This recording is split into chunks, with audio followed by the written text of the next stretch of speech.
G'day, Pete. What's happening this morning? What are you seeing on the shop floor? What are you looking forward to? Every time you turn around, you see something more amazing. So, I was catching up on the AI stage on what's been happening. And last year they were just talking about still implementing use cases, and now they've gone way past that. Yeah.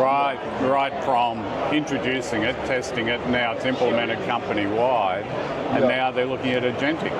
And how do we actually redo our whole e-commerce system and sites to take advantage of all of that, because the world's going to change. Search is going to change, and search. There's a lot of talk about search at the moment in discovery, isn't it? It seems to be.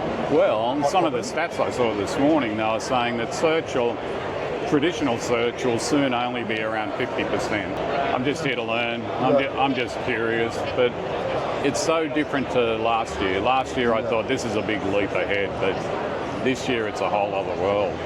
When you look around at the signage and what everyone's talking about, nearly everyone's got AI somewhere in their name, somewhere, or they're talking about it and what they're doing with it.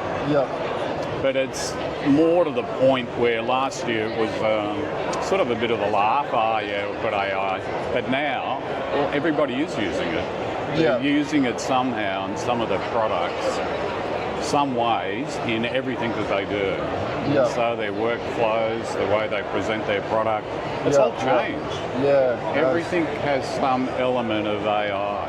I actually find it's a bit confusing, to be honest, because you talk to a lot of people like, what are you doing? It's almost like they say a lot of stuff and then they say we do AI, and you're like, okay, but what does that mean for you? And you're trying to work out, but what do you like? I think that word becomes confusing in a way because everyone has it. And you're like, but what do you do with AI? They'll say, I'm an AI product platform. But what part of the product are you using AI for? What are you doing with that?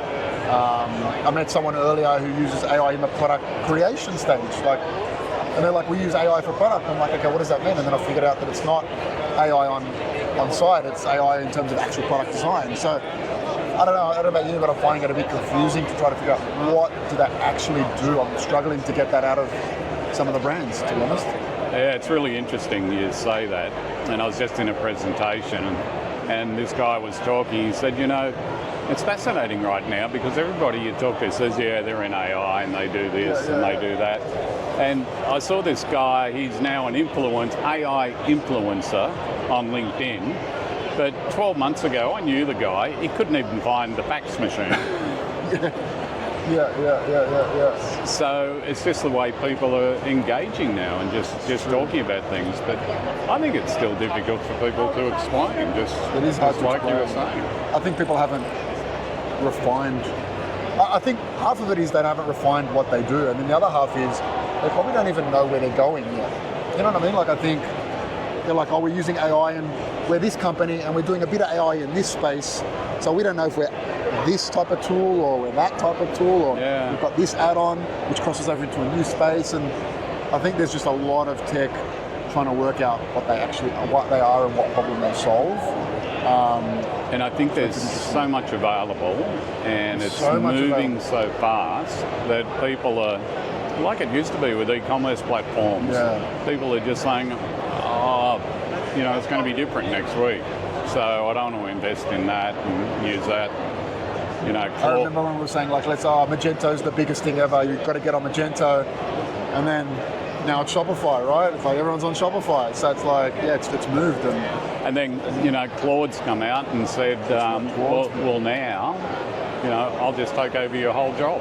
I'll take over your computer, I'll use all your apps, I'll do everything. I reckon 6 weeks ago you would have focused on ChatGPT as but we've got to optimize for ChatGPT. Now, 6 weeks later, we're talking about maybe you should optimize for Claude instead. Well, it was 6 weeks or more ago, Perplexity Computer came out. And I thought, wow, how amazing. And now, crazy. it's already been surpassed. Yeah.